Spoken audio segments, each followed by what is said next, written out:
ኢትዮጵያ የጂኦግራፊ እስረኛ ሆኗ ለዘላለም ትኖራለች ብሎ የሚያስብ የማይናወጥ ብሔራዊ ጥቅም አላት ዓለም ዛሬ ይስማ የቀይ ባህር አክስ የነቁ ፈጥነው ከኛ ጋር ይሩጡ ያልነቁ ለመንቃት ይጣሩ መሳሳት አያስፈልግም ኢትዮጵያዊ ካለ እርሱ የሞተ ነው ኢትዮጵያ የማይናወጥ አለ መሬት አለ ውሃ አለ ሰው እሱን አገናኝቶ ፕሮዳክቲቭ ማድረግ አለ ጀግንነት አለ አርበኝነት ምንም እንኳን ዘረኝነት ይፋፋምም ሰላማዊ በሆነ መንገድ ኢትዮጵያ ያስፈልጋታል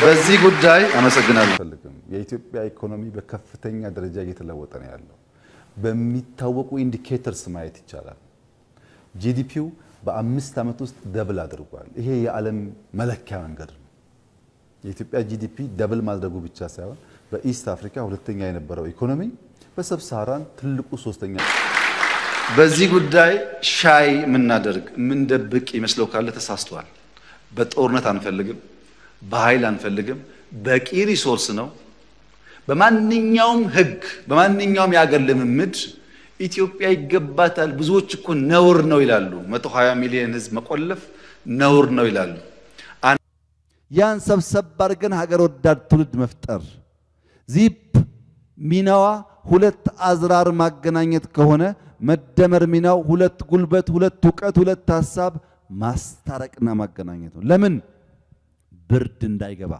የምን ብርድ የጦርነት ብርድ የመወረር ብርድ የረሃብ የርዛት ብርድ ዳግም የመደፈር ብርድ እንዳይገባ የታሰረ ይፈታ የተሰደደ ይመለስ ያኮረፈ ይታረቅ የተባረረ ከመከላከያም ከዩኒቨርሲቲም ይመለስ ሰላም በዓለም ህግ መሰረት ኢትዮጵያን ከዘጋት በርና ድሃ ካስባላት መጠሪያዋ መገላገል አለባት ብለን ስለምናምን በየትኛው መድረክ ከኢትዮጵያ ጋር በሰላማዊ መንገድ ለመነጋገር አንዳንድ የተገዙ ኢትዮጵያውያን ባይገባቸው ወይኛ ወይ ልጆቻችን ያሳኩታል ጥርጣሬ የለውም ይሄ እውነት ስለሆነና ራሽ ሎጂካል ነገር ስለሆነ ይሄን አስታኮ ግን ነገ ውጊያ ይነሳል ብሎ የሚያስቡ ሰዎች አንዋጋም ከማንም ጋር መዋጋት ፍላጎት የለም ሁለተኛ ጉዳይ ኢትዮጵያን ሊወሩ ይችላሉ ሀገራት የሚል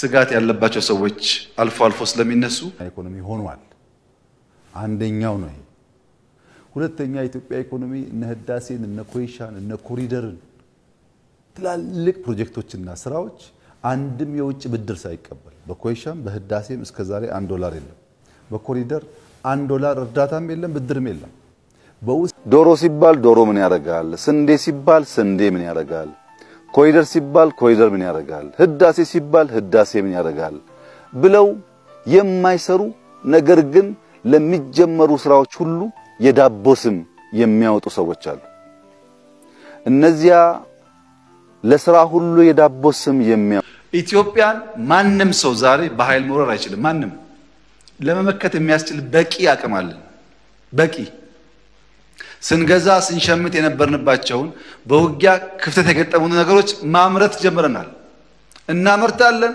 ሰው አለን ጀግኖች ነን ሰው አንነካም ከነኩን ግን ለማንም አንመለስም ተገንዝበው ወንድም እህቶቻችን በፈጠነ ጊዜ ለድርድር ራሳቸውን ዝግጁ እንዲያደርጉ ማድረግ ይሄ መንገድ ያቅምና ያቋም ድማሮ ስለሚያመጣ ያቅምና ያቋም ድማሮ ሲፈጠር ደግሞ አቅም ሌብነትን ብቻ በመቀነስ የሀገርን ሀብት መልሶ በማልማት እየመጣ ያለ ውጤት ነው እርሻውን ማየት እንችላለን ቱሪዝሙን ማየት እንችላለን አይሲቲ ላይ መጣውን ቼንጅ ማየት እንችላለን በኢንዱስትሪ መጣውን ቼንጅ ማየት እንችላለን በማይኒንግ በጣም አስደናቂ ነገሮች እየመጡ ነው በሚቀጥሉት ወራት ብዙዎቹ እየተገለጡ ይሄዳሉ በሁሉም ሴክተር በግልጽ ፖሊሲ በግልጽ ስትራቴጂ በፎሎ አፕ እና በአመራር እየመጣ ያለው ውጤት ኢትዮጵያ የማንሰራራት ዘመኗ ደርሷል ያልነውን ግልጥ አድርጎ የሚያሳይ ነው የነቁ ፈጥነው ከኛ ጋር ይሩጡ፣ ያልነቁ ለመንቃት ይጣሩ። ኢትዮጵያ ማንሰራራቷ ግን የግድ ነው። አጀማመራችን፣ አካሄዳችን፣ አሰራራችን የሚያሳየው በዚያው መንገድ ነው። ትልቁን አልመን ከትንሹ ጀምረን ደግፈን መርተን ተቆጣጥረን ደክመን ውጤት እናመጣለን። እያመጣን ያለነው ዘንድሮ በእድገቱ በኤክስፖርቱ አምና ከነበረው በጣም ትልቅ ለውጥ ይጠበቃል። ስጋት የለብንም። በአፄ ምኒልክ ዘመነ መንግስት ብዙም አቅም ባልነበረበት ኢትዮጵያን አባቶቻችን አድዋ ላይ ሄደው አሸንፈው ነፃነት ማስከበር ከቻሉ ዛሬማ ያኔ እኮ 5 ሚሊዮን ነው፣ ዛሬ እኮ 120 ሚሊዮን ነው። የጀግንነት ደግሞ እንዳለ ነው። እና ስጋት አይግባችሁ። ማንንም ቢመጣ አሳፍረን እንመለሳለን። ማንንም ግን አነካምኛ። ፈቅድ አካል ካለ እጃችን ከምን ጊዜውም በላይ የተዘረጋ ነው። ነገር ግን ኢትዮጵያ የጂኦግራፊ እስረኛ ሆኗ ለዘላለም ትኖራለች ብሎ የሚያስብ ኢትዮጵያዊ ካለ እርሱ የሞተ ነው። ሰላም ታስቀድማለች፣ ደህንነትን ትፋለማለች። አቃቂር የሚያወጡ ስራ ሳይጀምሩ ስራ ሳይችሉ ፕራዮሪቲ የሚያወጡ ይሄ ይቅደም ያ ይከተል ያ ያስፈልግም ይሄ ያስፈልጋል የሚሉ ሰዎች አሁን ለነሱ ቻሌንጅ አለኝ። ብዙ ጊዜ ስንጀምር ጅምሮቻችንን በማጥላላት በመውቀስ በማራከስ ብዙ ደክማችኋል። አሁን እኔ በሐላባ 1 በከምባታ 1 በስልጤ 1 በሃዲያ 1 መንደር ሰራለሁ። እናንተ ቁጭ ብላችሁ የዳቦ ስም የምታወጡ ሰዎች ሐላባ አይደለም በሰፈራችሁ፣ ለባዳ አይደለም ለዘመዳችሁ አንዳንድ መንደር ስሩና ገንዘብ ካላችሁ በገንዘባችሁ፣ ገንዘብ ከሌላችሁ በጉልበታችሁ፣ በውጭም ያላችሁ በግልም ብትችሉ በግልም ባሲው አስተባብራችሁ የሰውን ህይወት ንኩትና ከዚያ ጥያቄ አንሱ። የሰውን ህይወት ቀይሩና ከዚያ ተቹ። ሳንሰራ እጃችን አጣጥፈን የሚሰራን ሰው በመተቸት ኢትዮጵያን መለወጥ አንችልም።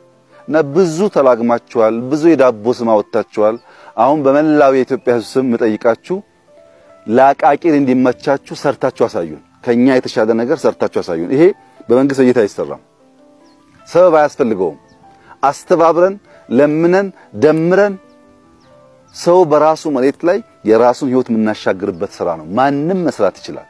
እና እንደዚያ የዳቦ ስም በማውጣት የተካኑ ወንድምና እህቶቻችን አሁን በተግባር በየመንደሮቻቸው ያርሷ አደሩት በመንካት በተጨባጭ ስራም እንደሚመስል እንዲያሳዩንና ከዚያ በኋላ ያለው ንግግር ከተግባር በኋላ እንድንወያይ በዚሁ አጋጣሚ ቻሌንጅ ማድረግ ፈልጋለሁ። ለታረደ ሰው ሳንጨነቅ፣ ለተቃጠለው ሀብት ሳንጨነቅ፣ የኢትዮጵያ ህልውና አደጋ ውስጥ መግባቱ ሳያስጨንቀን ከበደ ተሰማ ታሰረ የሚል ጉዳይ የሚያስጨንቀን ከሆነ ግን የፕራዮሪቲ ችግር አለብን ማለት ነው። ህግ እየናቅን መውጫ መግቢያ በሯን ታበጃለች። ይህ አይቀሬ ጉዳይ መሆኑን እንኳን የመንደር ጎረምሳ ማንም ኢትዮጵያን በኃይል ማንበርከክ አይችልም። አሁን ስጋት መኖር የለበትም። ኢትዮጵያ አንድ ናት፣ አንድ ሆና ትቀጥላለች። ኢትዮጵያን ለመበተን ኢትዮጵያን ይፈልጉ ነበር ላለፉት 100 ዓመታት። አሁን የሚፈልጉ ሰዎች አሉ፣ እነሱ ይጠፋሉ፣ ኢትዮጵያ ትቀጥላለች። ምንም ጥርጥር የለውም። ይሄ በዛም ወገን ይሁን በዚህ ወገን ኢትዮጵያን ቀንሳለሁ፣ ቆርሳለሁ፣ አስቆርሳለሁ የሚል ኃይል እሱ እየፈረሰ ይሄዳል እንጂ ኢትዮጵያ ምንም አትሆንም። ምንም ከዛ አልፋለች። አሁን ከባለፈው ምርጫ የተሻለ ኢንክሉሲቭ ምርጫ ኢትዮጵያ ውስጥ ይካሄዳል። ይሄን የማይፈልጉ ሰዎችስ አሉ፣ ይኖራሉ፣ ይጮሃሉ፣ ይሳደባሉ፣ ጎፈንድሚ ይሰበስባሉ። እኛስ ኮሪደር እናለማለን፣ ስንዴ እናስፋፋለን፣ ህዳሴ እናስመርቃለን፣ ምርጫ እናካሂዳለን። ይቀጥላል ማለት ነው። ኢትዮጵያ ትቀጥላለች። የሚጮህ ድምጽ፣ የሚሳደብ ድምጽ፣ ተስፈኛ ድምጽ ሁሉ ይጥፋ ብላችሁ አታስቡ። እነሱ ይሳደቡ፣ እናንተ ስሩ። እኛ የምናደርገው እንደሱ ነው። ታሪክ እንዴት ይመዘናል እናየዋለን፣ ችግር የለው። መስራት የሚፈልጉ ብቃት ያላቸው ሰዎች ከእናንተም ውስጥ እንዲበዙ ነው የምንፈልገው። በስተው ተባብረን ኢትዮጵያን እናጽና፣ እናልማ። በሐሳብ ካልተግባባን ችግር የለውም፣ ችግር የለውም። እንከራከራለን፣ እንጨቃጨቃለን፣ ግን ኢትዮጵያን በጋራ እናለማለን። በዛ መንገድ እኛ ዝግጁ ነን ምህዳር እንዲሰፋ። እኛ የቸገረን አብረን እንስራ ስንል እኛ ጋር እየሰሩ ሽፍታ የሚያግዙ ነው አስቸጋሪ ሆኖ የምናገኛቸው። ኢንክሉሲቭ ናሽናል ዲያሎጉን በጋራ እናሳካ፣ ትግራይን ጨምሮ ለማንም ጠቃሚ ነገር ነው። ባይሆንስ መሆኑ እኮ አይቀርም ነገርየው። አንተ ትቀራለህ እንጂ ነገርየው ይሆናል። ከምትቀር ሐሳብህን አስደምጠህ ከምትናገረው 10 2 3 እንኳን ተቀባይነት ካገኘ ድል ነው ማለት ነው። በዚያ መንፈስ ሁሉም ሰው በንግግሩ ይሳተፍ። በሚቀጥለው ምርጫ ተጠናክራችሁ ተሰባስባችሁ ማክሲመም ድጋፍ እናደርጋለን። አብረን በሰላማዊ መንገድ እንታገላለን። አሁን ደግሞ የማረጋግጥላችሁ ነገር ባለፈው ብያችኋል። አብላጫ ሲት በፓርላማ ካገኙ እመኑኝ 97 ኢትዮጵያ ውስጥ አይደገምም። አመስግነን ሰተንም እንሄደውኛ አይደገምም እሱ። እናንተ ግን አሁን ባላችሁበት ሁኔታ ያን ነገር ማሳካት ስለሚያስቸግር ሰብሰብ ማለትን እመኑ። 10ም አገኙ 20ም አገኙ እኛ ካሸነፍን አብረናችሁ እንሰራለን። ካሸነፋችሁ እንሰጣችኋለን። በምን? በሰላማዊ ምርጫ። ወይ ተሸነፋችሁ አብሮ ለመስራት ተዘጋጁ፣ ወይ አሸነፋችሁ በሰላም ለመቀበል ተዘጋጁ። ከዚህ ውጭ ያለው ምርጫ ብዙ አያዋጣም። ኢትዮጵያ አሁን በሽፍታ በክላሽ በመናምን አልፈናል። ከዛ 100 ዓመት ቢታገል ማንንም በክላሽ አያሸንፈንም። 100 ዓመት ጥቅም የለውም። ከመጡስ እንቀበላለን። ለምን? ለኢትዮጵያ ሰላም ሲባል። ቤኒሻንጉል ተቀበለናል ታውቃላችሁ። አፋር ተቀበለናል። አልመጣም ካለስ በጋራ ሆነን እኛ በህግ እንታገል። እዛም እዚህም አንቁም። የሚያዋጣው በጋራ ሆነን ኢትዮጵያን ብናበለጽ። በዚህ እኛ እንኮራለን። ይሄ የመነሳት ዘመን ልክ አውሮፕላን ስትሳፈሩ ያለው አይነት ስሜት ነው። ልክ ስትቀመጡ አብራሪው ቀበቷችሁን አጥብቁ ልንነሳ ነው ይላችኋል። ብዙ ማስጠንቀቂያ፣ ብዙ ገለጻ፣ ብዙ ማስተማሮች አሉ። ከዚያ ስንነሳ መሬት ላይ ስለሆን መንገጫገጮች አሉ፣ ድምጾች ይሰማሉ። ሲያኮበክብ ብቻ ሳይሆን ሲነሳም የተከፋፈለ በኦርቶዶክሱም በእስላሙም ይደመር፣ አቧራ ይራገፍ፣ ጸጋ ይገለጥ፣ ቶርቸር በኢትዮጵያ ይቁም ብለን ላለፉት 6 ዓመታት ብታምኑ ባታምኑ አንድ ሰው ኢትዮጵያ ውስጥ ቶርች አይደረግ። ህግ የሚያስከብሩ ሰዎች እየናቀን ስለ ዲሞክራሲ ብንናገር ሰሚም አይኖርም። ወደፊትም ዲሞክራሲ ማረጋገጥ አይቻልም። በዚህ ግጭት እና በሰው ግድያ ውስጥ እጄ እንዳለበት ከተረጋገጠ እኔም የኔ ህልም ፓርላማው ለምስራቅ አፍሪካ ወንድሞቻችን ይሄን ያክል ቢሊዮን ይበቃል ይሄን ያክል አይበቃም ብሎ በጀት ላይ መከራከር የሚጀምርበትን ጊዜ ማየት ፈልጋለሁ። ኢትዮጵያ ማገዝ አለ። ከፍተኛ ድምጽ ያወጣል። ከፍታውን ከያዘ በኋላ ቀበቷችሁን ፍቱ፣ ሪላክስ አድርጉ ይባላል። የመጀመሪያው የመነሳት ምዕራፍ አብቅቶ አሁን በዚህ ጉባኤ የሚጸድቀው ሁለተኛው ምዕራፍ የማንሰራራት ዘመን ነው። የማንሰራራት ዘመን የቁልቁለት ጉዞ፣ የጎንዮሽ ጉዞ የሚያበቃበት ማለት ነው።